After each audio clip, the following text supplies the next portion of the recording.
Hi guys, and welcome back to my channel. Welcome back to yet another video. Nyabonga kakhulu for joining me. Ungakhohlwa subscribe, like, share, fake bell on. Ubukena my ads. Thank you very much, you guys. Now let us get back to Longethwala story, guys. Mangabuya khumbula ke sakhuluma ngoLongethwala ukuthi ke kuthi akabuye back on the Wednesday the 25th, which bekuyizolo ke lokathi not nokuthi wena ivideo uzoyibuka ngolesingakike. Namhlanje ngolesine kulongo bese court izolo. Ngase ngiyabona story lapha ka Daily Sun. Bekhuluma ukuthi uLongethwala has been released on a warning and will return to court I think it's 25th anyway October, something like that, you guys. Okusala ke ukhululiwe uLongwe usengaphandle so kuthiwa ukhululwe ngewarning. So asibheke lapha ne story bathi Chikothwala son Longwe has been released from jail. This is after he made a brief appearance in the Randburg Magistrate Court on Wednesday the 25th, which is yesterday September, for his bail application. Asikhulume futhi nangesithombe, you guys. Sizokhuluma ngaso mhlambe masiqeda ukufunda lolu daba ke, okay? Siyazi ukuthi siyaphikisana kakhulu ngesithombe ukuthi akuyena uLongo lohleli lapha ecourt. No, namhlanje sinesithombe esi different futhi kodwa uyabona ukuthi uyena. But anyway, asiqhubeke ngestory sifunde. But Longwe was released on a warning and he will appear again on the 25th of October for further investigations. The magistrate Abdul Khan said that Longwe will be released on warning and must adhere to the bail application rules and regulations. He told him that if he is caught committing the same crime, he will be arrested again. But Mr. Thwala, you are released on warning and you will return to court in October. You must be here on time and you can now go home. I'm sure you are Longwe, you guys. Khan said that he must not break these bail conditions. He mustn't break these bail conditions as he will be back in jail again. Back to jail. State prosecutor advocate Esana Moshasha Utena, he doesn't oppose the motion and welcomes the court's decision. Ulongwe on 39 was arrested alongside his younger brother Usilo on 34 a couple of weeks ago after they allegedly broke into their father's house and stole equipment that is worth thousands of rands. Uchiko was in the USA at that time of the incident, and then Usilo's case was withdrawn after the prosecutor indicated that there wasn't enough evidence.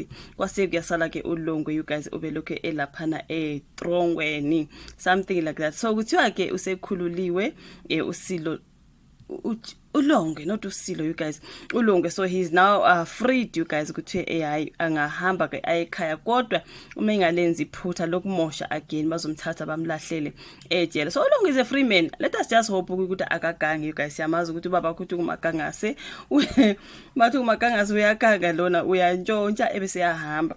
And muthi uyambuka, you guys, when you look at this particular picture, ubona ingane encane entshontshayo wena noma ubona indoda like isakhamuzi.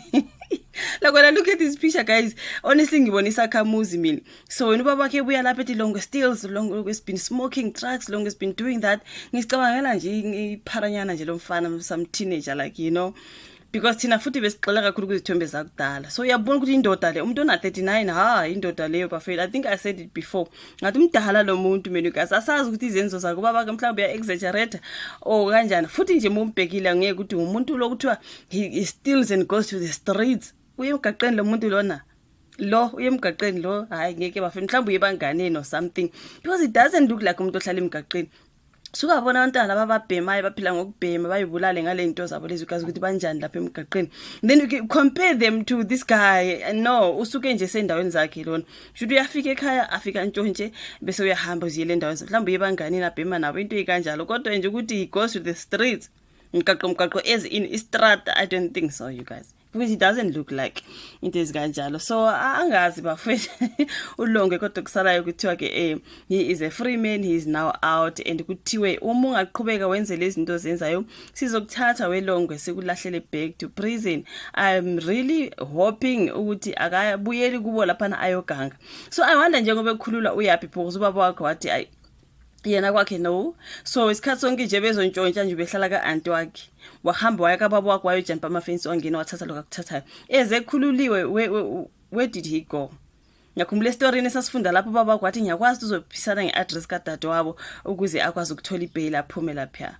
so singazi mhlawumbe uphisane ngeaddress kadadewabo or mhlawumbe bamkhululile nje ukuthi you know what boy hamba sizokufuna ngesikhathi esingaka ukuthi whether uye kababa wakhe or uye ka-aunt wakhe mhlawumbe uye kasisi wakhe, we do not know. We all know he's related to DJ Lamis, right? Because we heard DJ Lamis umntana kababa Chico Twala, something that I didn't know for years.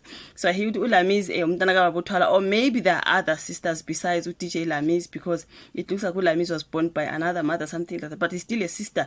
So I do not know which sister were they talking about, something like that. So asazi ukuthi uyaphi mhlawumbe ubuyela ka-aunt usazowela kayise futhi ayijumpa ama-fence untshontshe yaphi lo emgaqweni. I don't think so. I think nje ukuganga nje kuphela kodwa unendawo yakhe ayazi ukuthi usuke ebheme ehleli khona, because it doesn't look like umuntu like emgaqweni on the streets like ubaba wakhe said. Uma kuthi umuntu goes to emgaqweni the streets, mina ngicabanga la benokubabona nje emgaqweni ukuthi bahlala lapho bashona lapho bebhizi nje bezabalaza nje angazi bathi bayenzani bahereza something like that. Yeah, bese beyathola imali bazibhemela nento zabo babona nje ukuthi balala lapho futhi noma udlula uzobabona bavuka lapho. That's what I used to think mina makuthi ulonge yiphara and all that, you guys ngicabanga labo. But then when I look at these pictures I khona ni like it doesn't akumenzeki kahle akuhambisani ukuthi lo muntu lo ohlala emgaqweni ayizwakali kahle kimi. But anyways, you guys angimazi, so I do not know what's happening. Okusalayo ukhululiwe, let us just hope ukuthi akabuyela yokuganga bese ubaba wakhe uyambisela ejele. Ubaba wakhe wayethe ungcono ehleli ejele than ukuthi azohlupha. Ebathi lindoda endala engaka ukuthi uhlupha umphakathi, uhlupha abazali, uhlupha uyise. Umuntu omdala ongaka isakhamuzi lesi hayi cha ulonge naye akatshentshe indlela lokwenza abafethu ayichangeke. Hayibo 39 40 abantu basakhala ngawe ukuthi uyahlupha akahlala ejele than ukuthi azohlupha. Yazi ngathi ukukhulunywa nge-teenager nyana umuntu omdala ongaka bafethu ayichangeke. But anyways ungaphandle ke let us just hope asizwa nje izitori ezizayo ukuthi ulungu have done this, ulungu have done that. Utholi warning lapha kwathi ungaganga sizokuthatha back to. So I do not know bafethu, let us just hope for the best ukuthi akenze lutho oluphuma endleleni. Thank you so much for watching this particular video. Ungakhohlwa ukulike, usubscribe, ushare, kuphinde sibonane futhi kwenye ivideo elandelayo. Bye.